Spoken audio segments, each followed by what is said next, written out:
Abakunzi ba Mountain TV Rwanda ndabasuhuje mbaha ikaze mu biganiro byacu bitandukanye byibanda kuri politike mpuzamahanga iyo mu Rwanda ndetse n'intambara zitandukanye tugenda tubagezaho amakuru ko biba byagenze nuko byifashe tugerageza kubaha ubusesenguzi butuma namwe mufata umurongo runaka wo kumenya amakuru ndetse no gusobanukirwa biba biri kugenda bitrendinga cyangwa se bizenguruka kuri isi muri iyo filide namaze kubabwira. Ndi kumwe na Karegeya Jean Baptiste ndagusuhuje.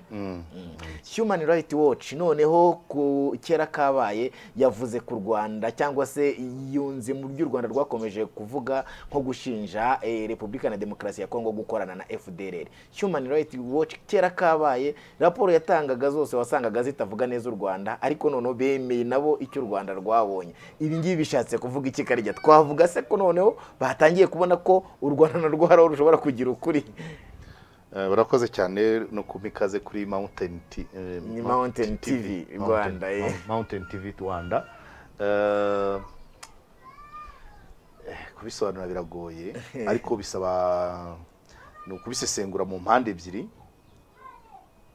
Ibirimo ni ibiki? Isomo ririmo rya mbere ni ukuba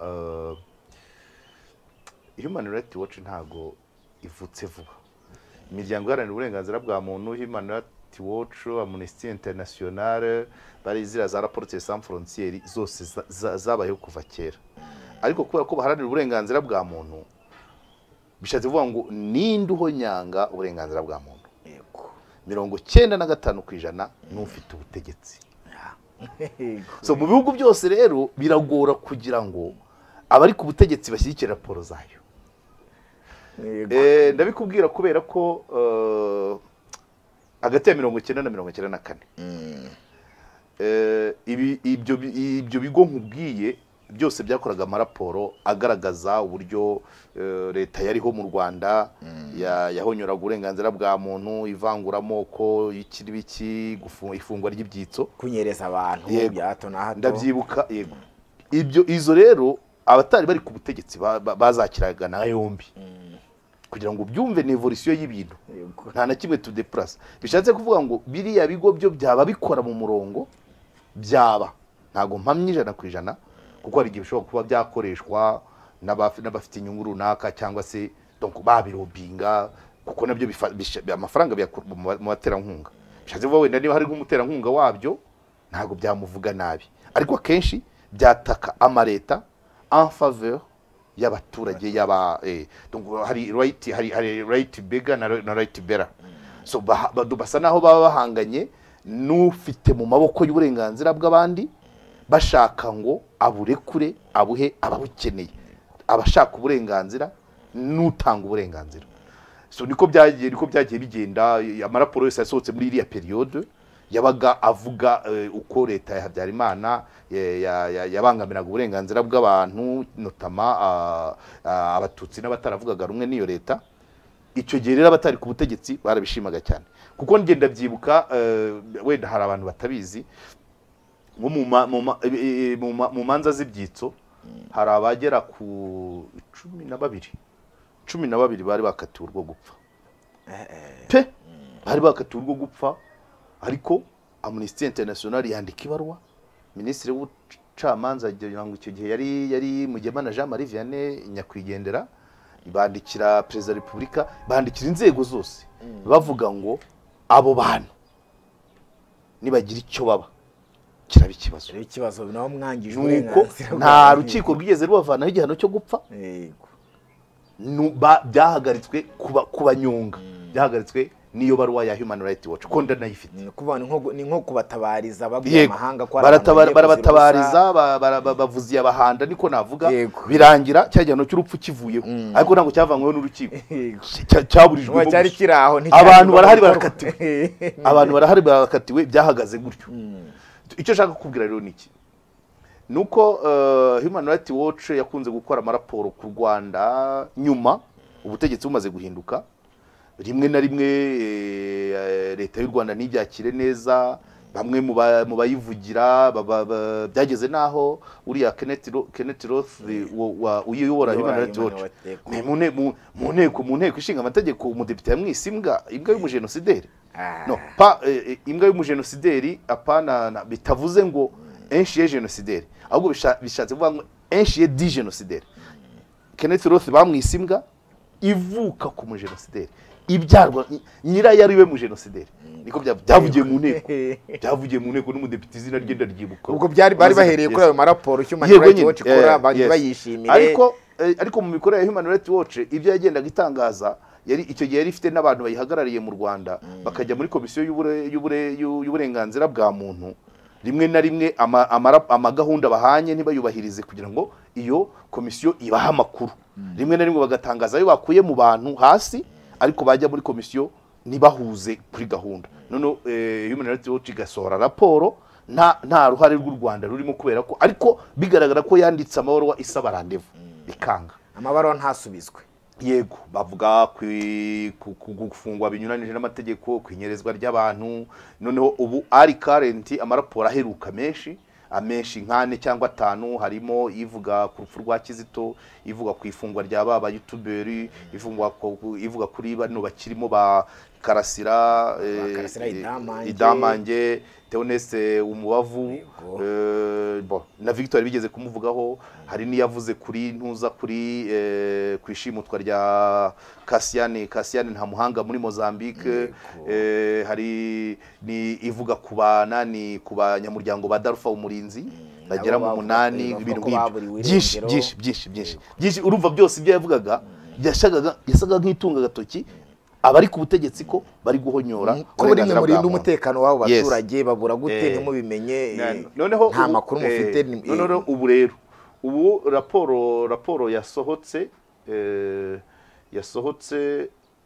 ngira ngo isohotse raporo ivuga ku ruhare rw'ingabo za Congo mu gukorana n'umutwe w'iterabwoba w'abahutu kuko niko mu nkuru byanditse Huturebo Fdrl yasohotse hari ibintu bibiri cyangwa bitatu biri current kimwe gishamikiye ku kindi. Uruhare rw'u Rwanda amahanga ashinja u Rwanda kugira uruhare mu ntambara ya M23 gutera inkunga donc umutekano mu cyuvuga mu burasirazuba bwa Congo. Ibyo bikabamo kuba u Rwanda rwaba rufasha M23 hakaba raporo bita igicupuri ya UN kuko inkuru ya Demonita iyikomozaho ariko en realite nuko aba expert ba UN bagiye gukora ubushakashatsi muri Congo batanga raporo ya original hanyuma abashakaga kwambika icyasha u Rwanda bahinduramo quelques pages none bakajya bavuga ngo ya yindi bahora bayita ngo yibanga ni yibanga ubundi iki ibanga n'icyagombye kuba base reference y'ibyo ushinja igihugu cyangwa ibirego ngo bavuge bagomba kureka ikabanza gasohoka. Iya original yari yarasohotse ishyikirizwa UN iyo bitaga ibanga ni second hand ni nka caguwa yayo bahinduyemo. Ubundi bavuga ko ari agatsinda ka UN k'abantu bamwe bavuga bati twahabonye ibimenyetso bifatika ko u Rwanda rufasha M23 kandi ubwo rero urumva iyi raporo rero yejo kuwa kabiri ya Human Rights Watch ishinja Congo gufasha Fdrl isohotse hariho ya raporo y'igicupuri bahora bakangisha muri UN isohotse ariko hari nakandi kantu kazima kakurekura aba YouTuber ba Iwacu TV mu Rwanda. Uri kubyumva bishatse kuvuga ngo umwuka urumva uko utangiye koroha. U Rwanda rwarekuye ba Shadarake na babahungu bandi nibuka babiri bari bafatanyije babyumva.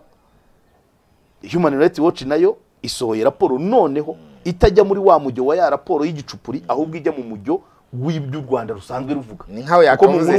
ibyo twakomeje gushinja u Rwanda byinshi ndabona batangiye inzira yo kubikora reka turebe none ko ibyari bavuga. Uko babonye mu nkuru ya Demonita berekana ko leta ya Congo ifasha Fdrl hari nahagaragaye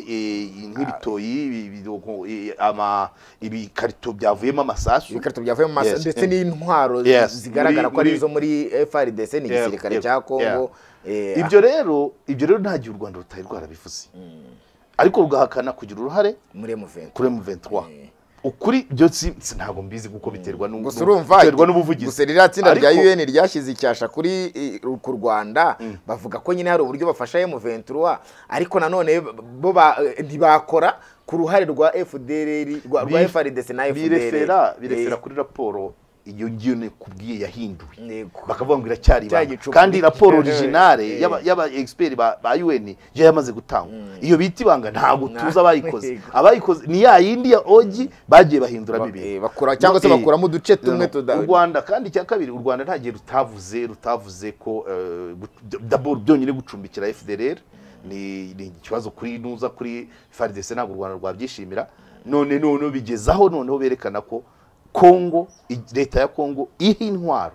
ihintwaro FDRL kugira ngo ihungabanye umutekano w'u Rwanda kandi FDRL ni menace ku Rwanda nkuko nabibonye no mu nkuru ibyo rero biratanga isura ki kuba either Human Rights Watch yaba ikora independently aho bikavuga ngo agenda y'ubu ni yihe agenda y'ubu ni yicarubozo mu Rwanda agenda y'ubu ni bibera Congo agenda y'ubu ni bibera mu nkambi z'impunzi hanaha uyu munsi bageze hariya rero sasa bageze hariya berekana ko Congo ifasha FDRL ni ikintu rero cyakagombye kuvuga ngo ibintu byose burya mu buzima kwisi ni diplomasi ni ngombwa politike ni ngombwa lobbying ni ngombwa abantu bakwicara ku meza bagashangira agakawa bakagira ibyo baganira bakageraho bahurira muri ntuza muri ascenseur bagenda bahurira mu ndege bahurira ahantu abantu bahora baganira muri diplomasi nta konje bamo icya kabiri uko hari ibishobora guhinduka muri Human Rights Watch abakozi bashya cyangwa se n'u Rwanda rugahindukagira abakozi bashya bari favorable ku kintu runaka cyangwa se bafite baziranye ibyo byose ni inzira zo kuba warobinga ati nko kuvuga ati ese buriya ntiwagira ucya ntimwagira ibintu nk'ibyo DRC yari maze gufatwa nk'umwana murizi cyane ko no muri ibi birego Human Rights Watch ishinja nta kintu baravuga nta kintu barabivuga ariko bari bamaze kuba nk'umwana murizi u Rwanda ruraduhemukira hari abantu baza gukira ibibazo ahangaha twavuga ko noneho urugendo rutangirwa kuvuga bati ese wa mwana murizi cyari rira ariko ko n'ukuri kuki tutareba bo ibibazo nabo bateza uretse gatoya nibyo nari maze kukubwira birimo diplomasi ibihugu byinshi donc kubera nk'izo nze ibyo bigo bikomeye ku rwego rw'isi bafite n'uburyo birobinga muri kwa kurobinga ashobora kubamo n'amafaranga ashobora no kubamo ruswa zinyuranye mudufashe iki tuzabafasha iki wumvishe ko Congo irimo no gutanga amafaranga kugira ngo u Rwanda n'ujya ruvuga muri weni rubuzwe amahemo cyangwa ibyo u Rwanda ruvuga yego yo bati nimukabashyigikira bajye bavuga bivugisha ejo bundi urabyibuka uhagarariye Congo muri UN avuga ati u Rwanda rutwiba korta rutwiba zahabu rwatwibye ingaryi rutwiba twaturi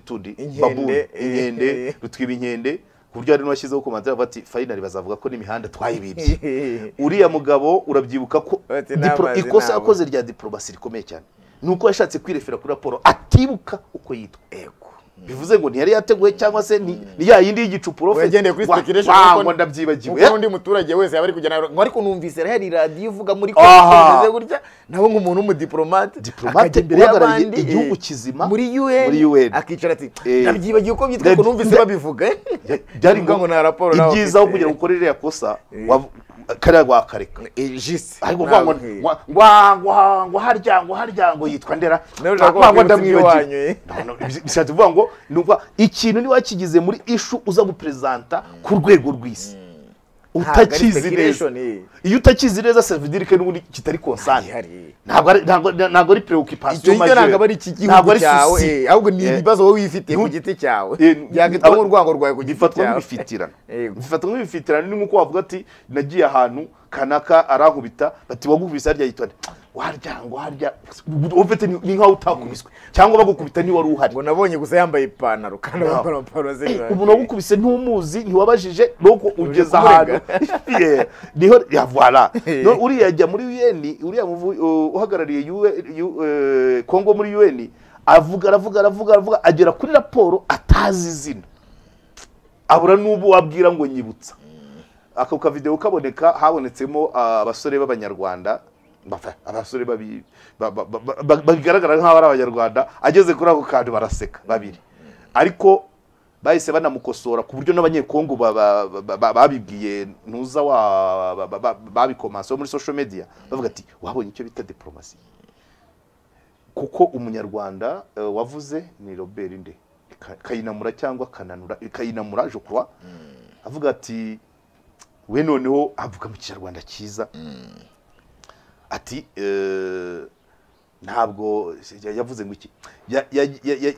yaravuze ati Kongo niba yigira mukuru twe turi bato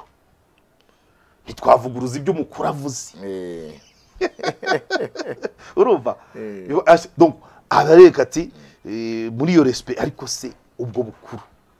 bwo bugamije iki bumaze iki yasaga n'ubabwira ati mu by'ukuri n'ubundi ni nk'ibyo nyakubahwa perezida wa repubulika aherutse kuvuga ntabwo ikibazo cyo kwitana ba mwana nicyo kizakemura ibibazo ejo bazavuga ngo no kuba twarabuze amazi n'u Rwanda kuba nta muhanda dufite nibyo yavuze uhagarariye u Rwanda muri UN byerekanaga iki rero ni kwa kundi nyine ni wa mwana murizi ufite wa mwana murizi udakurwa urutozi mwana murizi kuvuga ngo nta kurwa urutozi nuko ahora arira no bamara kumenyera batihorere ni yarize urutozi rumuriye abatabarate kuri ahora arira kuri ahora arira ariko karibibira ni bwana burizi nyine kujya kupresenta ikintu nawe utazi so rero ubwo noneho Human Rights Watch iraje irabikonfirmye donc ibyo bahoraga bavuga natwe ari byo tugeraho tukavuga ko niba muri Kongo hari imitwe yitwaje intwaro irenga 100 ariko buri gihe hakazamuka umwuka muba ari uko ari umutwe w'abanyarwanda w'abanyekongo bavuga ikinyarwanda ari bo waje nabyo haba hari makara iyo M23 ari ku Rwanda cyagiye yari i Bugande muri Kongo byari bituje nuvuga ngo iyindi byo barayihanganiye nta kibazo ariko haza bariye kikaba ikibazo ibyo rundi ari isi muri rusange ari n'abanyarwanda ari n'abasesenguza ari n'abanyamakuru bagombye kureba icyo kintu kuki buri gihe kibi kibazo ari abanyekongo bavuga ikinyarwanda bashaka bongeye kuzura umugara baharanira uburenganzira bwabo icyo ni cyo abantu bagomba kwicara bakweshoninga iyo M23 icecetse Kongo ibitekanye kandi imitwe yitwaje intwaro irahari ni myinshi kandi tabara Fdrl mai none nabonye mai nyatura kujya nono zaziri kujya ibyo byose biba bihari nono zafashe na karitsiye ariko byagera kubavuga ikinyarwanda byagera kuvuga ikinyarwanda kikabikibazo abagata bose banza tarabacu ubwo rero nkuko wari ubimbajije muri make nuko imibanire ya Human Rights Watch n'u Rwanda ishobora kuba itangiye kunozwa ashobora kuba araciwe mu nzira nyinshi nge ntazi nakubwiza ishoboka kuba abantu bahinduka urumva imikoranire igahinduka niba ari ukwegera Human Rights Watch niba nayo yakwegera u Rwanda niba yavuga ati mure kureba ari abana natwe turakora iki ibyo byose birashoboka ariko na climat irevuriwa climat diplomatique irevuriwa ntabwo iguma iri statique bishatse kuvuga rero ngo ubu noneho Human Rights Watch yakoze ikintu noneho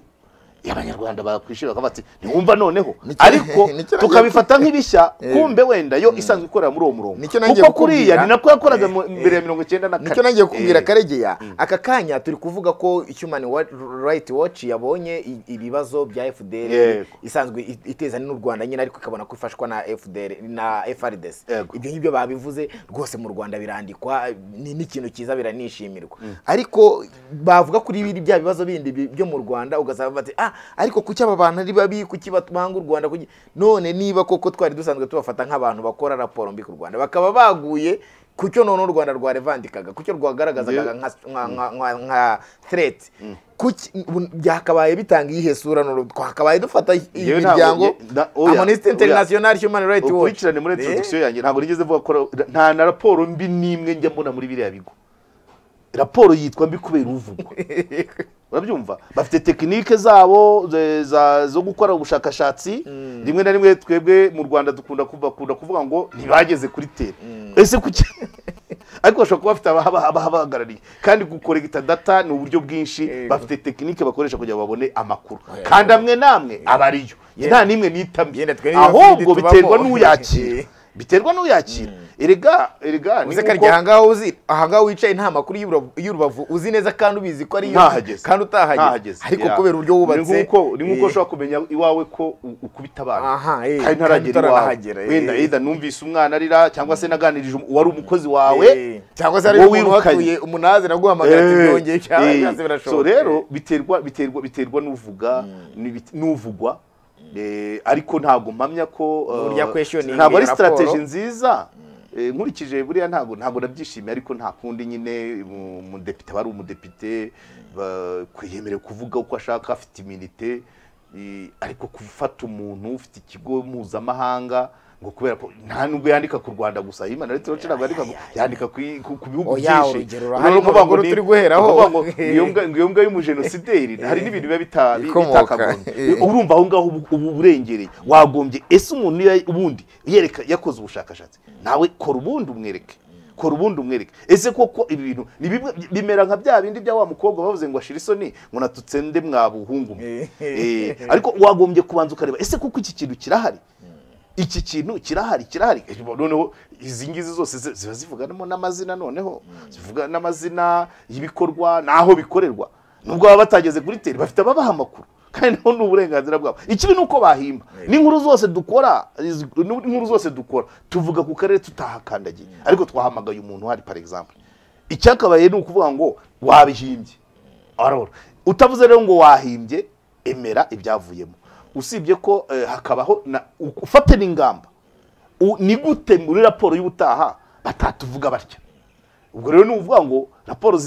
zivuga ku Rwanda neza zatangiye ko byento nubwo bavuze kuri ya Congo niyo kameme no gushimira u Rwanda kuba rwararekuye ba Shadrake kameme ishobora izaza kuko nabo bigeze kuvugwaho kuko aba youtuberi babakozeho raporo bashyiramo n'abana bacyuma icyakabaye rero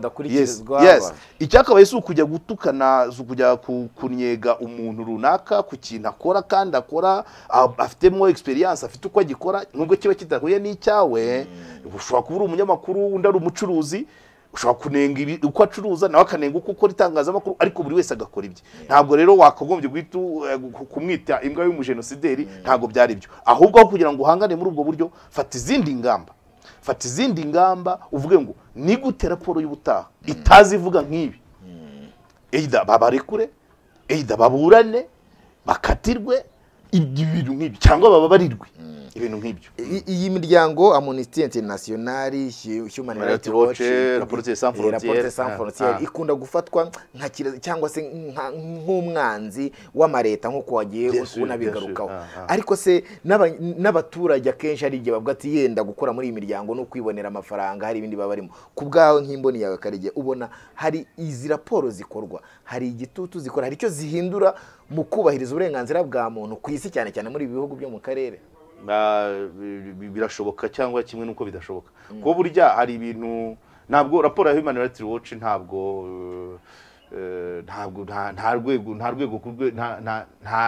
nta rwego rw'isi rwayifatiraho ngo rurahana igihugu cyavuzwe ariko muri ya lobbying nakubwiye na diplomasi ushobora kujyayo wenda u Rwanda rurashaka kurobinga ngo rujye muri UN Security Council urabyumva ujya kurobinga contre ujya kurwicira amajwi azane bya biraporo bya Human Rights Watch saga hise niyo mpamvu ntabwo wagombye kwishimira ni nk'umwana kubwiye ngo niba ukubita umugore n'umwana ukavuga uti hagira ubivuga uti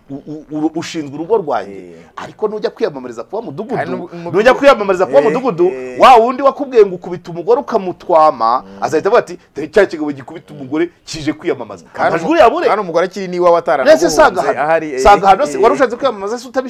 udafite inyungu ugamije nta muntu waharanira kuko n'urwaye rwarakunaniye ntabwo ari ibihano navuga ngo biri penitentiaire cyangwa ariko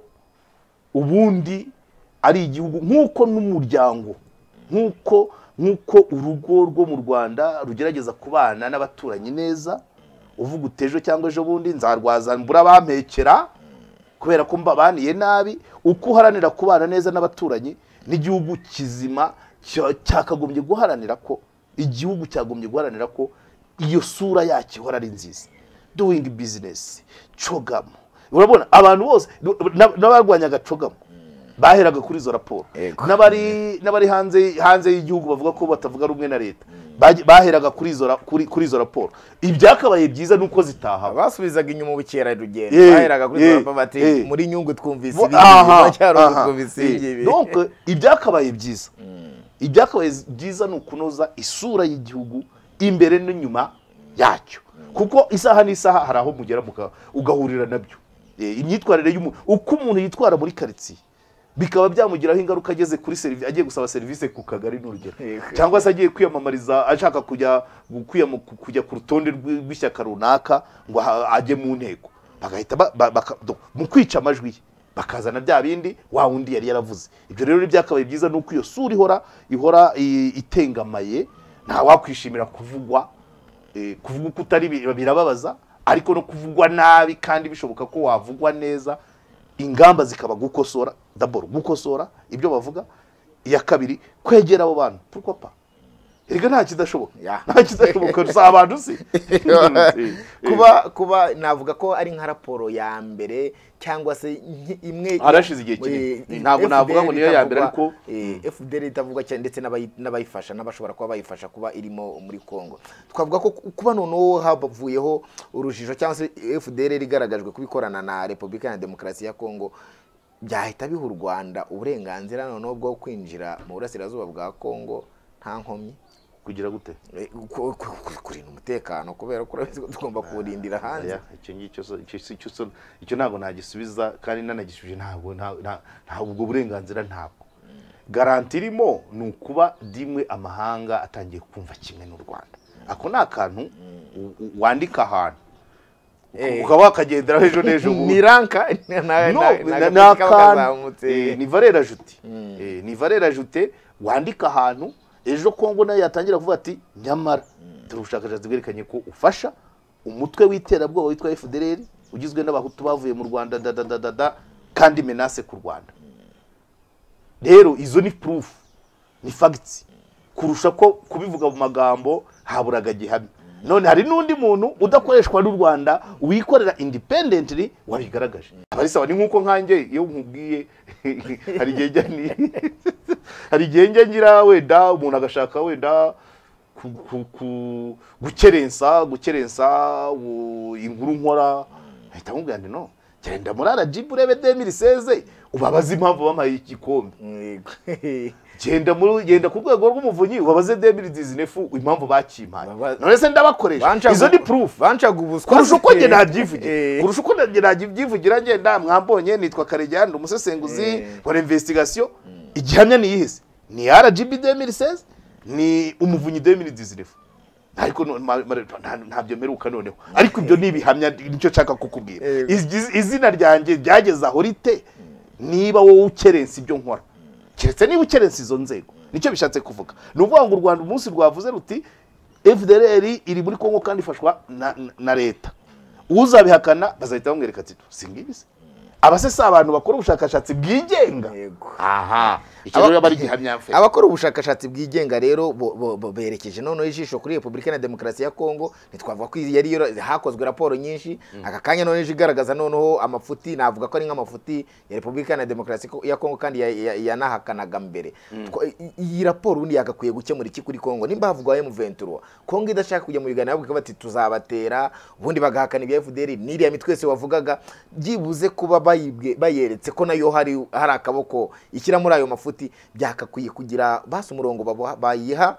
byayiha umurongo mu gukemura ibibazo byose tubona byo muri politiki. Keretse à travers lobbying na diplomacy, kara karaporo ushobora kugashingiraho nawe ukora contre campagne kuri Congo. Ariko amafuti y'umugabo nibwo buryo bwe.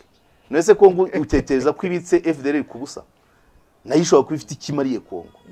Ishobora kuba ifite ikimariye Congo. Fdrl igimaze hariya barabyara barabyiruka, harimo abasore bariga no mu mahanga barahari. Ushobora gusanga either Congo ishobora kurukritamo abasirikare, ishobora kurukritamo abapoliticiens, ishobora kurukritamo. Donc ntabwo Congo ibitse Fdrl kubusa, ntabwo ari kubusa, ntabwo ari kubusa. Ariko igifasha nyine nuko ako kantu ushobora kukifashisha Congo izamuye agatoki ishaka kuvuga yitaka, ugahita uvuga ati nyamara nubwo uvuga dore raporo zarakwerekanye aba bantu kuki utabarekura kandi ku rwego rw'isi bitwa ko ari umutwe w'iterabwoba biragaragara ko bafasha ubutaha iriya raporo ishobora no kwifashishwa bivuze ngo Fdrl yongeye kurasa mu Rwanda u Rwanda rukadekarara ko ari Congo yaruteye kuko Fdrl ifashwa na Congo noneho amahanga nayo umunsi u Rwanda rwavuga rutono kamwambwira gati no rujye Congo gushaka Fdrl kurobinga kugira ngo amahanga ashyigikire icyo gikorwa no kugenda kuri za raporo zerekanye ko noneho bikitwa ngo kwamvahisa ubutaka bwa Congo biri nuza biri noble kubera ko birazwi ku rwego mpuzamahanga ko Congo ifasha umutwe w'iterabwoba iyo byise umutwe w'iterabwoba kurwanya ahubwo n'amahanga gutera inkunga urabyumva ntabwo ari kimwe no kujya kurwanya abaringa umutwe w'iterabwoba ufashwa na Congo nuvuga ngo ku butaka bariho kubwamvahisa bizaba biri legitime kuko byamaze kugaragara ko icyo gihugu gifasha ntabwo Congo izagera ivuga ngo dore u Rwanda ku butaka bwacu no bazavuga ati no hariho abateroriste rokoni ku rwego rw'isi kandi bigaragara ko bafasha so ubwo rero niba twatatse mushuti wawe nawe ubwo nyine aho byaza muri iyo cadre turgana ku musozo amareta ntagakunda n'u Rwanda rurimo ntago bakunda ku izi raporo z'iyi miryango iharanira uburenganzira bwa muntu uri mukuru hari ibyo wagiye wumva bagenda babivugaho akenshi mu kuyahinda cyangwa se mu kugaragaza intege nke z'izi raporo baravuga bati nta mahanga n'umuntu ashaka gukoroniza cyane cyane muri ibihugu kuko ariho iyi miryango kunze gukorera cyane abafata urwo ruhande rwo guhinda imiryango bavuga ati n'uburyo bwo gukoroniza bakirinda kuvuga ngo nubwo hari ibyo tubona ariko uri mukuru hari ibyo bavuga ukabona nibyo ariko se bakavuga bati ubundi bashaka kudukoroniza ubifata gute ubundi oya none se hari umuntu ngo wihandagaza akavuga ko yacu ubukoroni akaruta kandi karakamera mubishaka mutabishaka umuzayirwa niwe avuga ngo woringa ati akaruta kandi karakamera uko Amerika yigira umupolisi w'isi ikagena uko abayobozi bajyaho uwo bashaka bagakuraho Amerika cyangwa Ubufaransa iyo ugiye ndumanuka uzagera n'ahantu usanga no mu mudugudu aho icyo mudugudu ahagazeho abaturage bose bagihagazeho kandi niyo cyaba ari amafuti nakwita umujura bose bakwita umujura so yesu ubukoroni mudugudu akoroniza cyangwa uvuga rikijyana akoroniza agaca rimwe urabyumva ubuse ntabwo twijya tumva ngo mpatsa amakipe ubuse nta shyaka mu gihugu runaka wakwita mpatsa amashyaka ibyo se ni iki si ubukoroni se ibyo ntabwo wabica byo kubivuga kubera inyungu biravugika ariko ntibikoreka kuba mpatsa amakipe kuba mpatsa ibihugu kuba mpatsa amashyaka kuba mpatse byose nta na rimwe bitaba kubera imbaraga ahubwo nta leta n'imwe ku isi yishimira iriya miryango kandi iriya miryango ibeshwaho na donations urabyumva ibeshwaho na donations ntabwo niza abantu ku giti cyabo cyangwa ibihugu cyangwa indi miryango kandi kudonetinga muri uriya muryango biri open ko tudonetinga se muri Arsenal kuki tutadonetinga muri Human Rights Watch pourquoi pas ibyo zose ni inzira urabyumva Arsenal ni ukwamamaza dupromoting ubukerarugendo ariko no gupromoting uburenganzira bwa muntu kuki tutadonetinga se muri Human Rights Watch hari abanyarwanda se bari usanga ubwo bukerarugendo ari bwiza umutekano umeze kwatereka turi muri Human Rights Watch n'urugero igihe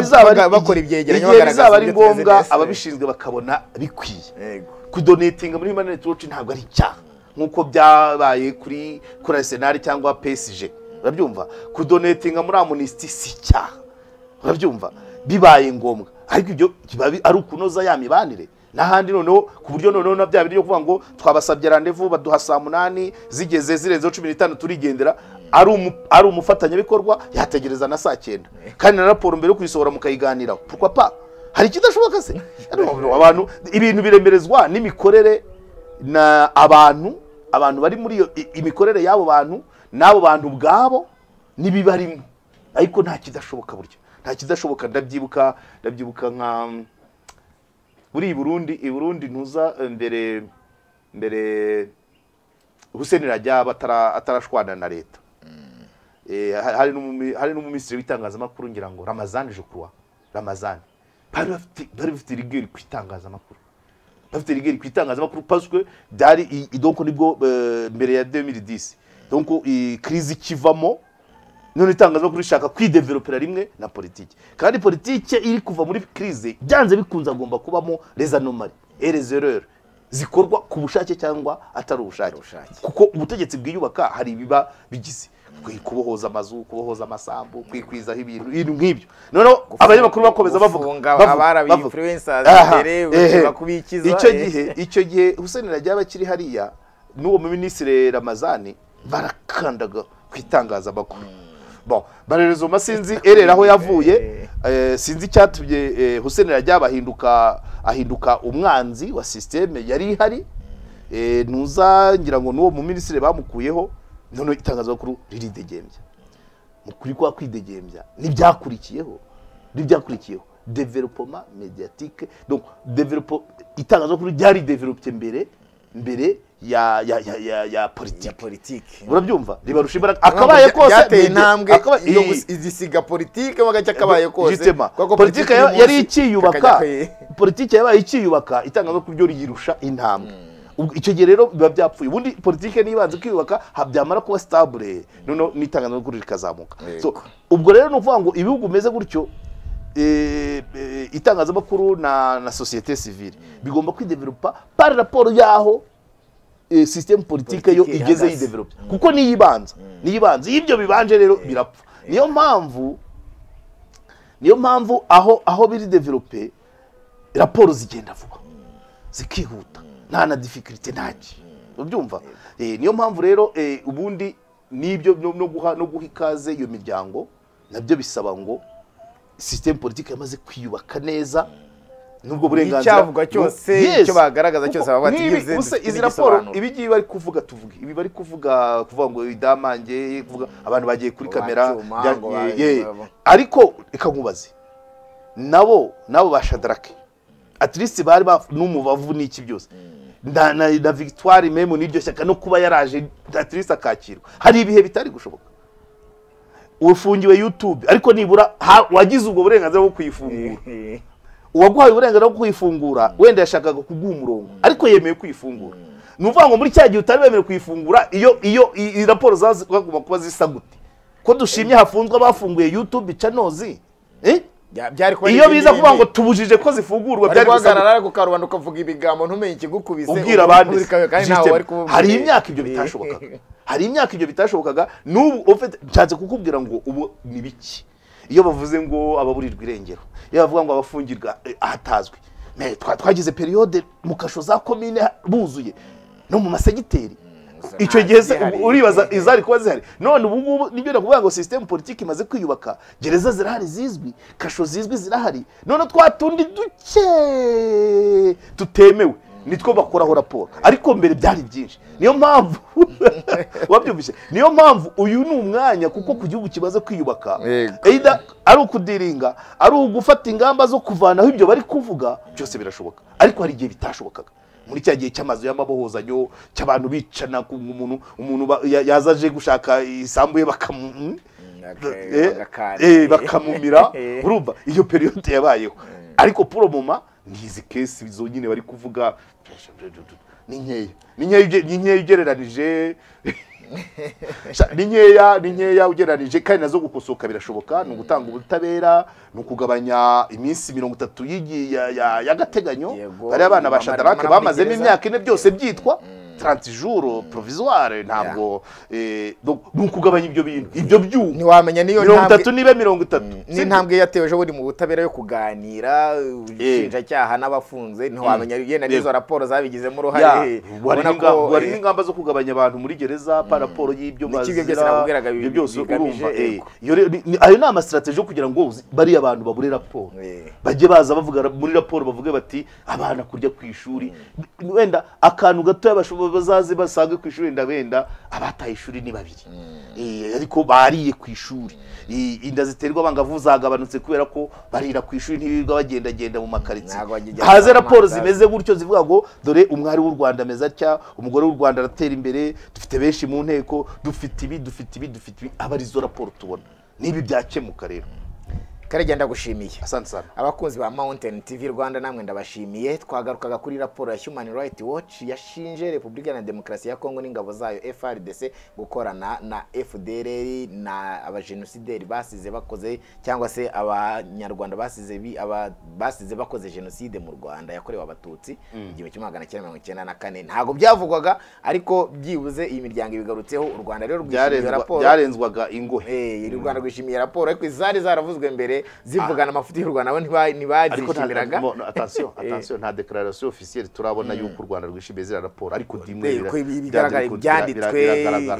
buryo mu nkuru zatangajwe nta officiel byo ntago mu buryo bwa leta hejuru nta wabivuze kimwe nuko na Congo nayo nta yindi raporo iri officiel cyangwa se icyo basubiza kuri iyi raporo byose biracyaraho. Gusa nta nibyo bikunze kuranga ya maraporo akenshi arasohoka hakabaho kwicecekera nta commentary ariko ubaje bafati wapi mu bihorere gutyo. Wa ministre w'u Burundi w'itangazo Rwanda rero yitwaga Karenga Ramazani. Icyo gende byibuka system yari yo kugira ariko nibyo byari bikwiye ariko ngaho nguko rero gende n'izindi raporo zizaza ibiganiro byo bizakomeza. Reka ngushimire Karegeya.